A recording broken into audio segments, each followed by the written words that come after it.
Hi, it's Eric Lee with Starfish Coaching. One of the things that I wanted to do with my channel is to bring business insights and knowledge to my audience. I want to share my knowledge as an entrepreneur and as a business success coach so that you can turbocharge your success. A new series that I'll be launching in my channel is to have interviews with other successful entrepreneurs and business owners. This week, I'm launching it, and the first interview that we have is with Chris and Magic of Apollo Scooters. It's a young startup based in Montreal, Canada, and they are all about electrifying urban mobility.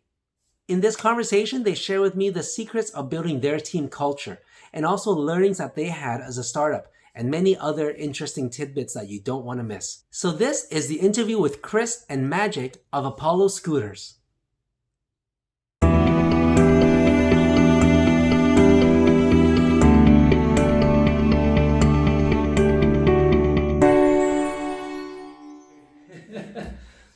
Hi, it's Eric Lee from Starfish Coaching. Today I have the pleasure of interviewing Chris and Magic from Apollo Scooters. Apollo Scooters is an amazing Canadian startup story based in Montreal, and that's actually where I'm at now in their office. So guys, tell me just a quick overview about Apollo first. What is Apollo and what does Apollo do? Sure, yeah. Apollo is, so essentially what we do is we manufacture and distribute electric scooters in North America, also recently in Europe and Africa. So we design and manufacture, stand-up electric scooters. It's awesome, yeah.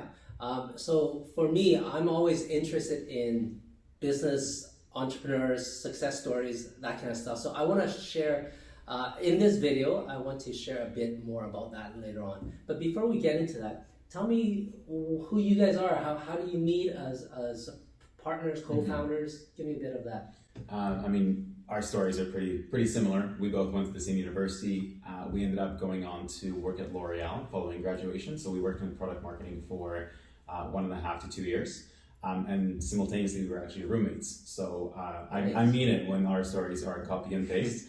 And then, one day we actually wanted to purchase kick scooters ourselves, and we searched the internet. We looked everywhere, and they were nowhere to be found. So the original idea was actually to just go ahead and buy 10 scooters, sell 8 of them, and that would pay for the 2 we want to keep for ourselves. And that was really it. That was the idea, and that's what we wanted to do. There was no intention of ever making this into a business. But as part of selling of those 8 scooters, we actually ended up putting up ads online on Kijiji and Craigslist and Facebook Marketplace. And then we woke up the next morning to something like 50, 60 messages, and we were like, wow. We both sold bicycles on Kijiji or Craigslist before, and it was never like this, So we felt like this is something unusual, something special. Yeah. And we managed to turn those 8 scooters in like 2 days. So we figured, why not do it again, but with 20 scooters and then 50 and then 100 and fast forward today and we're doing slightly different volumes with slightly different products, but the idea is ultimately the same. Find a great product overseas, bring it to Canada, add a bit of value in terms of service, warranty, branding, post-purchase support and whatnot, and resell it here. That's awesome. Yeah. And to make it a bit more fun, we had to make this company straight away. When we were buying the 10 scooters, we had to be incorporated. Okay. So we incorporated in half an hour, and we called the company Apollo, actually after Magic's dog. So that's why everyone thinks Apollo is, the god of speed and light or whatever. So it comes with electric scooters, but it's actually named after his beautiful Boston Terrier. Yeah. That's a great story. I love it. So do you feel that Apollo aligns with your passion in some way, like your personal passions in some way? Yeah, a lot. Also it's always a need to have a new challenge going forward, and you see the whole electric mobility versus vehicles and cars. In Canada, 80% of people use cars for distances of less than 5 kilometers, which makes no sense. It's not sustainable, it's not efficient, it makes no sense. So what we're doing is still also helping people, 50-year-old people, replace their cars, and then you see they realize it's sustainable, it's efficient, but most of all it's fun. And when you see a 50-year-old man literally begging on the phone saying, I can't wait to have this scooter, it feels like Christmas again. Right. It's a beautiful feeling to have. So you're helping towards a better greener future, and you're putting the goals, and it's a fun challenge for us. Being where we are. That's a good question though, because I think you're right in that a lot of people jump into business following their passion. You have the classic stories of a baker loving to bake so much so that they open a bakery and kind of make a business out of that. We were never tinkering with electronics in our garage. We were never, advocating for green mobility movements. There's no link between us and electric scooters per se. But I think what is important is that we developed a passion for the team we built, for the products we design, and for the customers that we serve. So I think we feel super fortunate to be in the position we're in today. But it didn't come directly from the passions we had before. Right. Funny enough, yeah, we started like 2 or 3 small, tiny little businesses before, just because we were at L'Oreal and we were looking for new challenges in terms of like small things like handwritten cards or home cooked food, and it never really worked out because we were so focused, I guess, on the actual product itself. But then I guess with time, electric scooters came up, and which just made sense. Yeah. Okay. So what would you say is different about this startup versus the other ones that never took traction for you guys? I think it's huge demand, and it's getting money since day one. I think that's super important. It's like this, we said, listen, we have 10 electric scooters. If you want to reserve one, you have to put a deposit of $200. And once you get that, you sort of realize, okay, this is actually a business. Like once you start making money, it's actually a business. Before, you would think about all these services and apps and everything and go through different 6 months of planning and thinking. But until you actually get that first dollar from a customer who's willing to buy it, I think that's a big difference. And that's when it really took over for us. Yeah, I would say the critical difference is that this is actually a small business. We didn't invent this business model per se. We basically stumbled into a new category of products, but the model of importing and reselling has been around for thousands of years. And unlike this, the previous businesses, they were startups in that we were playing around with new business models that didn't exist before. And as Chris said, because we never got to the stage of actually monetizing, we never fully saw them through. Right. Yeah. So you guys went to school for MBA? No, bachelor's, just undergrad, at UBC, yeah. General studies. Business. Bachelor of Commerce, yeah. Okay. So you have some business background on that. Yeah. Would you say that the education in school helped you with this, or once you start business, it's fresh learnings? I would say it helps. Yeah. For me, don't get me wrong, if you ask us about the specifics of our managerial accounting classes from second year of university, or the formula to calculate the inventory backlog from third year, no one's going to be able to recall that stuff. But I think what it did teach you is the way of thinking and a way of approaching problems, and just being systematic and methodical about making sure that whatever you address is mutually exclusive and collectively exhaustive, and just having that framework to make sure that you are able to break down any problem, whether it's engineering, whether it's business, whether it's human, whether it's design. You can always kind of work around it and get to a solution. Right. And in that sense, it was invaluable. Yeah. And then also, like you said, the frameworks, the processes, putting you in real life, case scenarios where you have no time, you have no budget. How do you sort it out? And going through all of those processes there. Now it's real life, so it's much different. But essentially, I think it's also just the discipline of it's Christmas. We have to send out 5 scooters. It's winter. Who's going to do it? It's us, and you just got to do it. No, there's nobody else who's going to do it for you. And if you don't do it, your business fails. So it's the discipline of getting up and doing it yourself. Exactly. Yeah. I always tell my coaching clients that building a business is really much like having your baby, right? At the end of the night, if your baby's crying or whatever, you got to figure it out. It's your baby. You've got no one else to fall on. For sure. Exactly. It's not like you're a staff clocking in, clocking out. There's no such thing. No. As founders and as business owners. Mm-hmm. So how long has Apollo been around? When do you start that? Since September 10th, 2018. So it's been a year and a half. Yeah. Almost 2, yeah. Nearly 2, yeah. Awesome. So what's been the biggest struggle as a startup? Which one? Yeah. Every day is a new struggle, and I think if you zoom out enough and you kind of look at it from a macro perspective,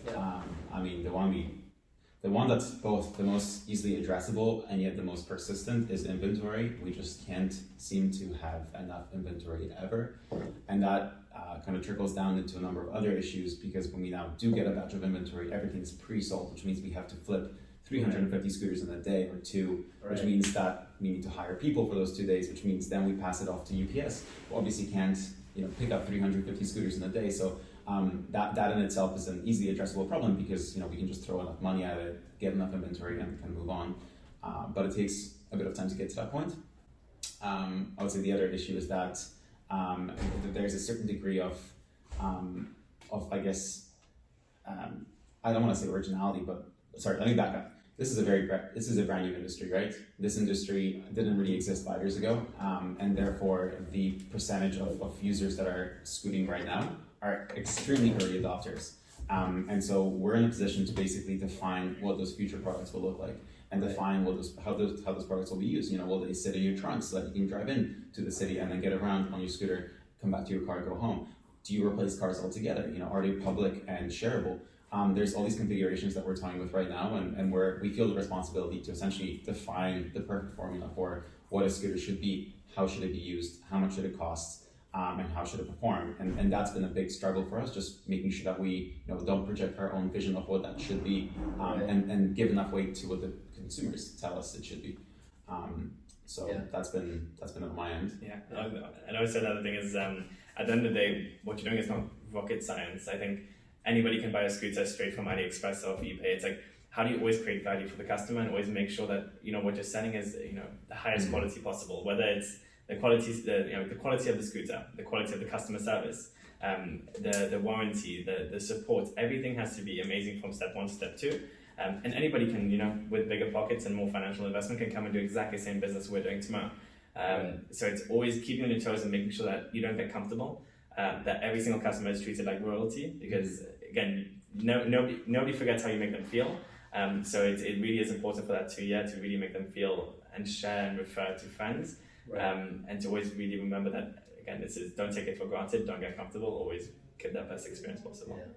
That's awesome. These guys just shared some golden nuggets with you guys here. Hit the rewind button and slow that process, that portion down. Magic talked about what's I find is really important, and a lot of business owners do not see is a lot of business owners are looking at just the profits and what is my return and all that stuff. But what you touch on is a very important aspect, which is you guys, I can sense that you feel the responsibility that you have of your industry, which is this birthing, emerging industry of scooters. Instead of just dictating this is what it's going to be and whether it's profit driven or not, you've got the social conscience to say, okay, well, how should this industry move forward because it's such a new medium of transportation? So that's huge. Tribute to you for that. And, I think Chris also shared on the fact that every customer, no matter how big or how small, is important. At the end of the day, it's your reviews. No matter what business, your last customer is your best customer, right? So you got to make that happen, and that customer experience is very key for startups, especially because you need all that. And even when you're like a Richard Branson or like a Virgin brand or even a Tesla, you can't take that for granted because it only takes one bad review, right? And then that snowballs the other way. So thanks for sharing those golden nuggets there. Now talking about struggles and there's so many for startups. That's just, I always tell my clients that startups is like launching a rocket. Most of the fuel, most of the energy, 80% of it is burnt in the beginning. Once you get a business coasting into orbit, okay, then you can relax. But a lot of sweat, a lot of time, a lot of equity goes into startups. So for you guys, you're kind of in that startup mode right now. And I'm sure there's going to be more struggles coming down the way, but looking back at the struggles that you have overcome, is there something you can share with our audience? Well, what's one thing that you've overcome, and what's a tip you can draw, or learning you can draw from that? There's a number of learnings, I would say. I'm just trying to think about how to organize them best, because we don't want to ramble for the next 45 minutes about all the struggles. For me, one thing that became very clear very quickly is don't over-advertise to your customers. Maybe we have this tendency because we do come from a marketing background where we've been trained to basically push our claims to the limit of what's legally possible, basically. Right. Yeah. Good marketing. Exactly. Yeah. And so like you see the L'Oreal kind of packaging saying 99% effectiveness rate, whatever, and that's backed by some questionable study, but that is checked out by legal. So you have all these kind of processes that back you up should something go wrong. But as a small business, you don't necessarily have that, nor should you want to do that, because again, it's the ethics of that is a different conversation. So we quickly learned that it's best to just give customers the honest information, whether that's product performance, whether that's delivery dates, whether that is, you know, us making a mistake and coming clean about it. Let's say, you know, we forgot to ship an accessory, right? Like, what is the right thing to do? Well, the right thing to do is for us to pay the extra shipping that's expedited, you know, and give them something extra to make them, you know, feel better about this. So we quickly learned, always give the customer the benefit of the doubt, always be honest with your customer, and even under advertise, and that will benefit you in the long term. Do you, well, when I came into the space, I felt a good vibe. I felt the team, and downstairs working with Eloy. What is a secret that you can share to building a good team? I don't think it's a secret necessarily, but again, we always, when we go through every hiring process, we you know, go through the due diligence of making sure, are they fit for the role? Do they have the technical knowledge? But at the end of the day, do they have the desire to are they on the same page in terms of growing a company? Do they have the passion for electric scooters? And then lastly, is it a person that you also want to sit down and, you know, have a drink with after work and treat them with as much care and respect as you can? It's like, they are the fruits of your business. They're the reason your business can go from A to B to C to D. And if you don't invest in them, you should always invest in them before you invest in yourself. Otherwise, you're never going to grow. That's the biggest thing. They're human beings at the end of the day, and you need to take. It's a teamwork. If one pillar falls, everything falls. Yes. Yeah. I don't think that's a secret necessarily. No, someone once told us, you know, hire slow, fire fast, and it's true, as sad as it is, because when you do meet someone that seems like a great candidate, all you want to do is just get them to start working. Right. But it's, as Chris said, you know, it's the calling of the references, it's the, you know, digging into their work history, it's really understanding who they are as a person. That is ultimately what determines if they end up being a good candidate or not. And we very quickly learned that bad candidates are not just expensive, they're exponentially expensive, because you're not just paying their salary for, you know, a few months before letting them go. You're also losing out on potential work that they could create that would add value and be monetizable in the future. So there's just a lot of costs associated with making a bad hiring decision, and vice versa. There's tremendous benefit associated with making the right hiring decision. So So before let's say to hire someone, it took us a day. It was one interview and that's it. Now it takes us like 6 weeks. It's like it goes through references to simulations on the chat, to phone call simulations, to everything to make sure they fit in every single one of them. And of course they're going to learn, and it's not sort of they're not new to it. But take your time, go for every situation, and make sure it's the right candidate, and just don't rush into anything. Yeah.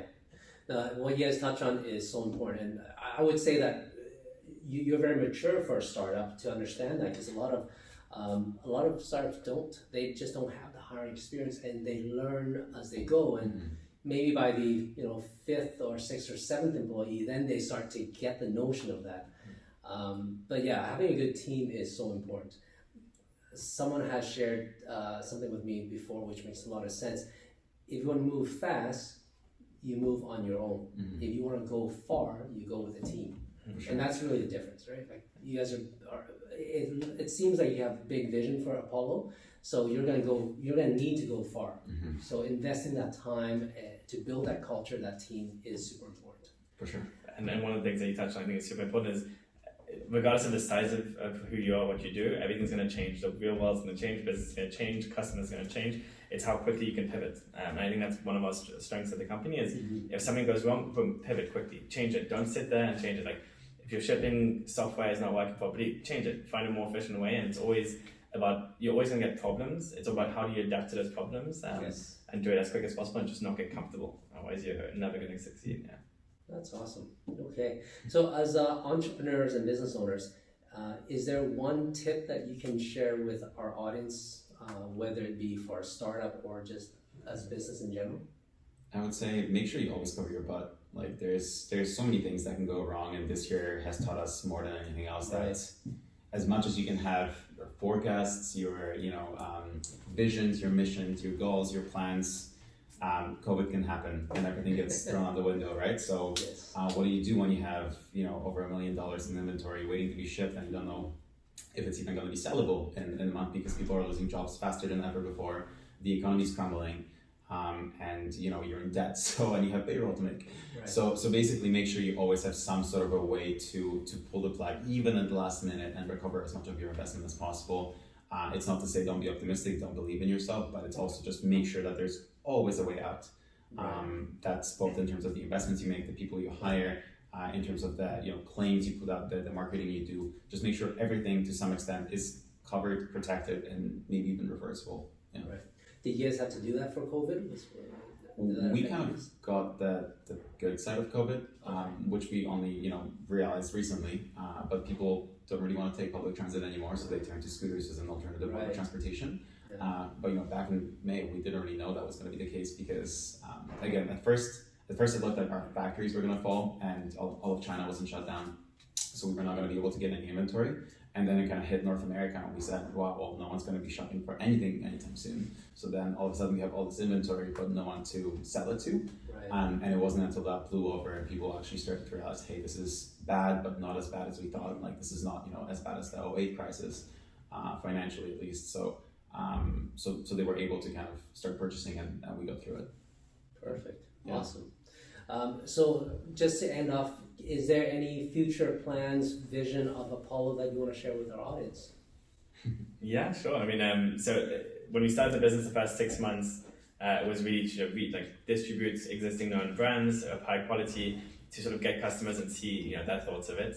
Then we realized that the products that we were selling, it was very hard to work with the manufacturer because we were just a number to them. So we ended up going to China and visiting over 15 different factories to see what product we could create ourselves with the right quality and our branding and everything else.